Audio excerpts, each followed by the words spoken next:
कोई भी व्यक्ति सफल कब हो सकता है जब व्यक्ति के अंदर सीखने की कला जागृत हो गई हो।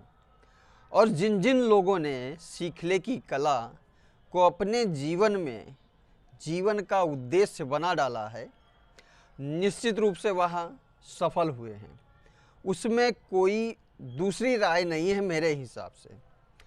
इसी संबंध में आज मैं आप लोगों के सामने एक नई कहानी लाने जा रहा हूं, और इस कहानी का जो मुख्य किरदार है वह एक बहादुर लड़का है जो कि छोटे से शहर का रहने वाला है। उस लड़के का नाम इकबाल होता है।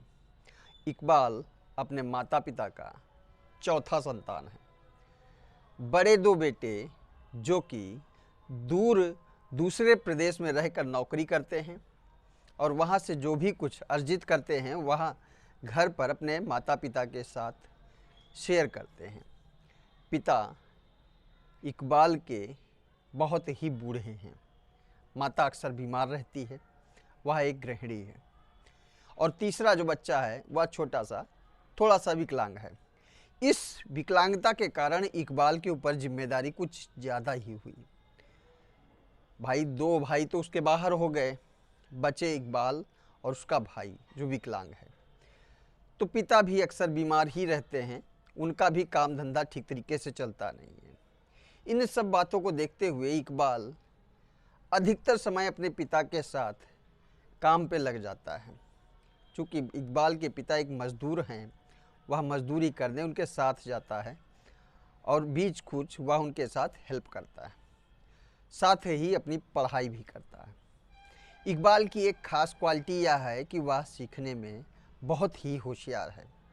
वह हर चीज़ सीख लेता है और इतनी तेज़ी से सीखता है कि वह छोटी छोटी चीज़ों को भी एब्जॉर्व करने में समय नहीं लगाता है।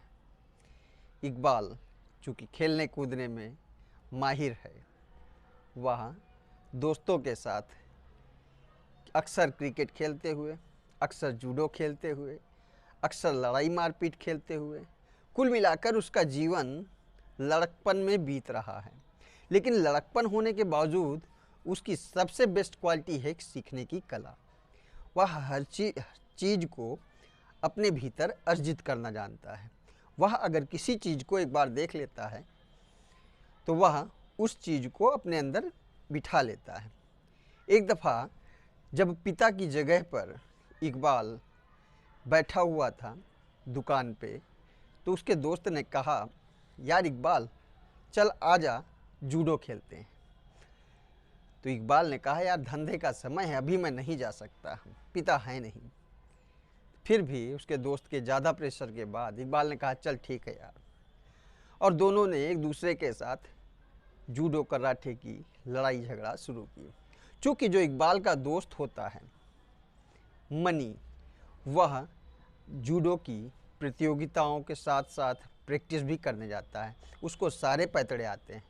वह भी इकबाल को धीरे धीरे करके थोड़े थोड़े स्टेप्स, छोटे मोटे स्टेप्स वो सिखाता है और मारने के तरीके भी बताता है। तो इकबाल इन सब चीज़ों को सीख कर बहुत खुश होता है। वो अभी अपने पिता से रिक्वेस्ट करता है कि आप पिता मुझे भी जाना है, लेकिन पिता चूँकि मजबूर हैं पैसे से, वह मना कर देते हैं। फिर भी इकबाल उन सब चीज़ों को सीखता है। रही बात इकबाल की पिता की गरीबी के हालात इस तरीके के हैं कि घर में अक्सर लाइट का आना जाना होता है।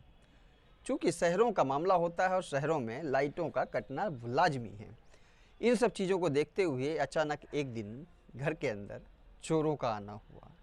रात के 12 बजे लाइट कट गई और 3 चोर इकबाल के घर में, माता विकलांग बीमार, भाई विकलांग और पिता वृद्ध, इन तीनों के अतिरिक्त चौथा बचा इकबाल। इकबाल क्या ना करता, 18 साल की उम्र में, बहुत ही कम, लेकिन साहसी और बहादुर बहुत। उसने आओ देखा ना ताओ डंडे से उठाकर मारने पीटने लगा, लेकिन चोरों के एक झापड़ से इकबाल गिर गया। फिर इकबाल को याद आया कि यार मेरे दोस्त ने ऐसा मुझे सिखाया था, इस पैतड़े को सिखाया था, वह जूडो के उसी पैतड़े को तीनों चोरों पर बारी बारी लगातार हिट करता है। उसकी हिट के प्रेशर से चोरों के हौसले पस्त हो गए और वह तुरंत वहाँ से भाग खड़े हुए। इस बात को सुनकर, देखकर इकबाल के पिता उसको गले से लगा लेते हैं और उसको सीखने के लिए अपने दोस्त के साथ भेज देते हैं।